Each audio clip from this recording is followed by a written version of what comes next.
8-year stretch at the helm of the U.S. Federal Reserve. During his tenure, he ran the world's most powerful central bank during the deepest economic crisis since the 1930s. Where Jessica Yellen, who has served as Bernanke's vice chair for the past 4 years, is stepping into the top spot. The economist will be the first woman ever to lead the century-old Fed and largely is expected to hold it to the policies that Bernanke has laid down. Well, for more on this transition, I'm joined by Philippe Aguillon, economic professor at Harvard University. Thank you very much for speaking with us.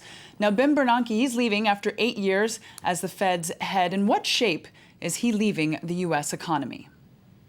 In great shape. You saw the latest growth figures, which are just stunning. And Bernanke should get most of the credit for, for getting the U.S. economy out of the financial crisis into a high growth path, which should be the envy of European countries. We are on the slow growth path. In particular, he achieved that through fast and aggressive policy actions, a lot of innovation and a lot of outside-the-box thinking. And maybe we'll talk in more detail what he did to achieve that. But I think he should be given the credit, a lot of the credit for getting U.S. back on the high growth. Well, yes, let's talk details then, and let's talk about his legacy. He had to steer the economy during the worst economic crisis since the Great Depression. How did he do it? So he did several things. He introduced what we call heterodox monetary policy.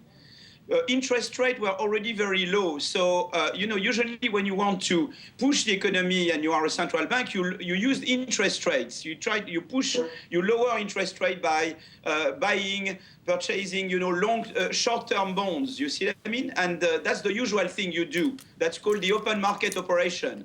But he went well beyond that. He did what we call quantity easing. That the Fed started to buy long-term bonds. You see? New kind of securities in exchange for injecting liquidities into the economy, the American economy. That's called quantity easing. So you increase the monetary base this way. And the other thing he did is to introduce what we call forward guidance, that you commit yourself to not increasing interest rate for a foreseeable future, and you specify well-defined conditions under which you would start re-increasing interest rate. And this forward guidance is a complete innovation that was later emulated by the Bank of England and the ECB, but is really to the credit of Bernanke to have introduced these policies. All right, well, we're talking now about what he got right. Well, what did he get wrong, or what could he have done better? Well, some people reproach to him the bailout policy. They say that, he went too far trying to bail out big banks. Although at the end, in fact, they made money on these bailout programs. But at the time where he went into the bailouts, for example, AIG and other big financial institutions, he was being criticized for these bailout policies. But at the end, it turned out to go fine. All right, now we have Janet Yellen. She's taken over. She's to be sworn in on February 3rd. What are the major challenges she faces on day one? Well, the main challenge is to continue what Bernanke has done. But you see now that the economy is picking up again, you have to start winding down the quantity easing policy. But you have to do it in a progressive way, in a controlled way, because if you do it too brutally, then long-term interest rate will go up, you see. So you have to be very careful. There are some hawks who recommend that the Fed right away puts an end to the quantity easing. And in fact, what they have to do is to wind it down progressively and to rely more and more on the forward guidance that I mentioned before. And that's the whole challenge. But I think she will do very well. She's been working with Bernanke.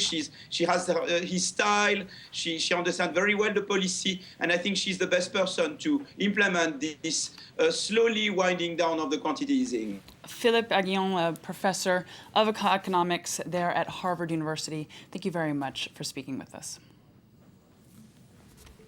Well, let's head now to our top story out of Geneva, where the Syrian peace talks, the first round of them, they're wrapping